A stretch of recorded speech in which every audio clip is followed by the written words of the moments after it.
el señor Petro Urrego, además de otros 5 de sus camaradas de la derrotada pandilla narcoparamilitar de la izquierda colombiana M-19, no están indultados ni amnistiados.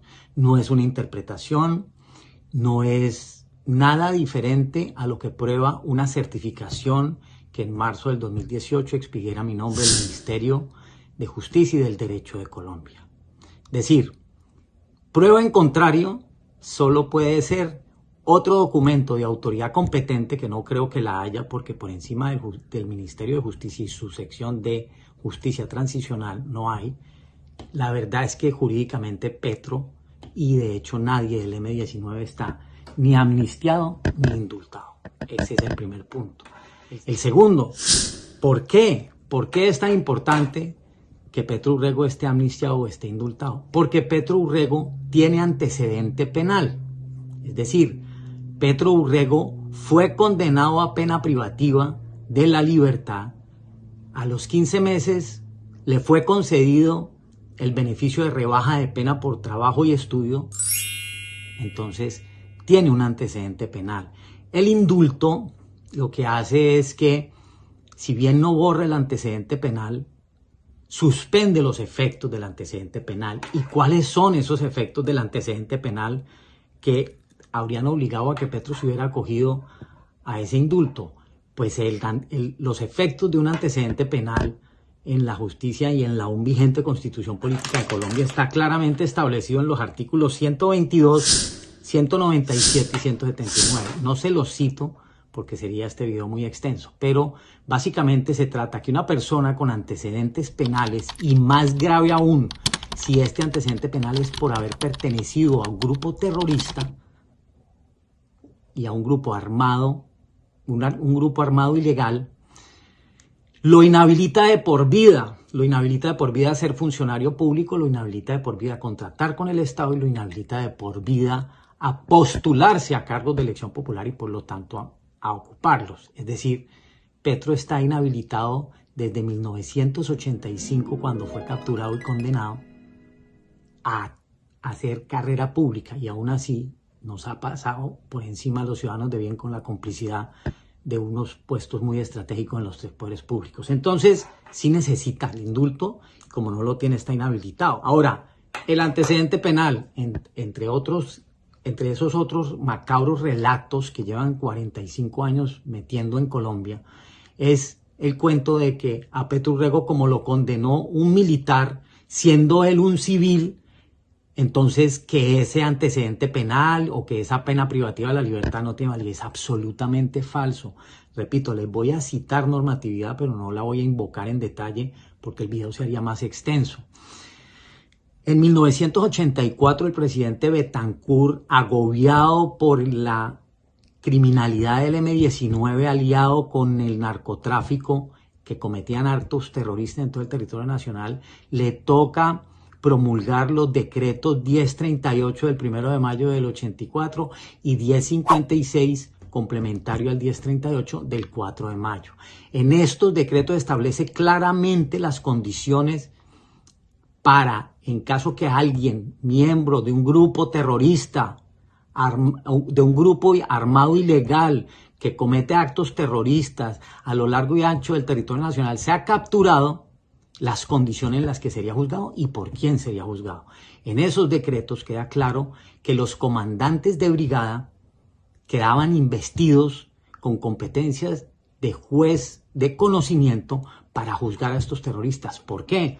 Porque entre Petro Urrego, sus camaradas del M-19 y narcotraficantes como Pablo Escobar ya tenían intimidado a todo el aparato de justicia. Entonces, el presidente decide investir con facultades de juez de conocimiento a comandantes de brigada, que eso sí no eran tan fáciles de intimidar, además que el decreto especificaba muy bien a quién aplicaba esa ley excepcional, dada la amenaza terrorista a la que estaba siendo sometida a Colombia.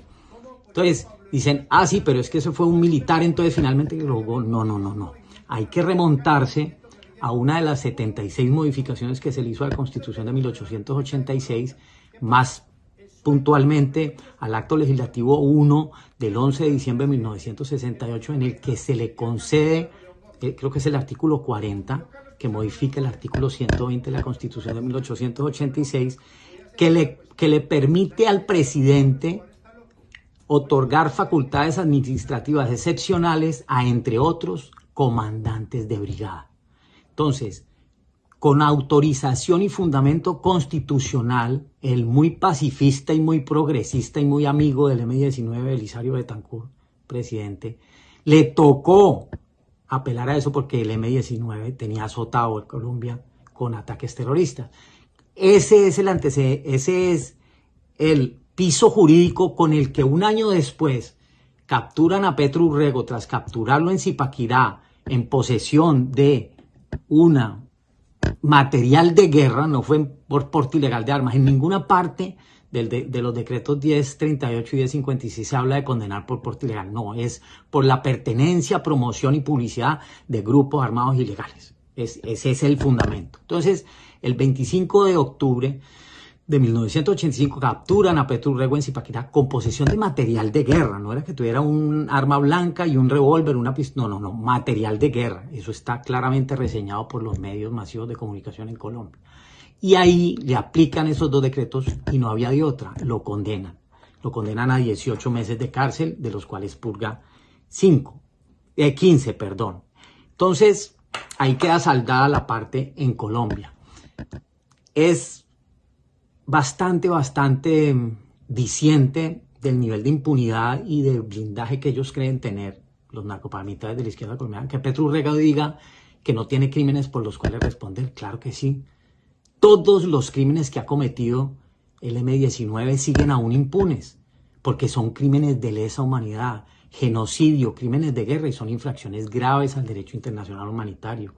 Ahora que está en boca de todos el trágico ataque terrorista al Palacio de Justicia, señor Petro Urrego y demás narcoparamilitares de la izquierda colombiana, ustedes tienen pendiente y ya están denunciados internacionalmente por, entre otras cosas, el asesinato. El asesinato es un crimen de lesa humanidad, el homicidio intencional, la tortura y los tratos inhumanos dados a rehenes, la detención ilegal, todo esto cometido en el ataque terrorista al Palacio de Justicia, la toma de rehenes y el asesinato de rehenes, el homicidio en todas sus formas, los tratos crueles, la tortura y los suplicios que cometieron contra miembros de la población civil, los atentados contra la vida y contra la integridad corporal de los miembros de la población civil, causar deliberadamente grandes sufrimientos y atentar gravemente contra la integridad física y la salud de miembros de la población civil, los malos tratos a la población civil, los atentados contra la dignidad personal de miembros de la población civil, a la que además sometieron a tratos humillantes y degradantes,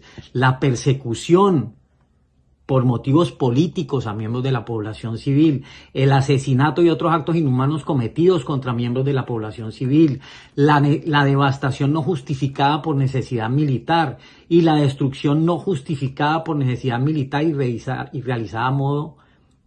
a gran escala y de modo ilícito y arbitrario. Colombianos, no les quepa la menor duda. A diferencia de los narcoparamilitares de la izquierda colombiana y de sus cómplices que están comprando o de alguna manera ganando los afectos de operadores de justicia, de periodistas, de la academia, para tergiversar, para cambiar la verdad o la interpretación que se haga de la verdad, de la ley y de la justicia, nosotros, los ciudadanos de bien, es decir, que no somos criminales ni somos cómplices de criminales, tenemos como armas la ley, la verdad y la justicia.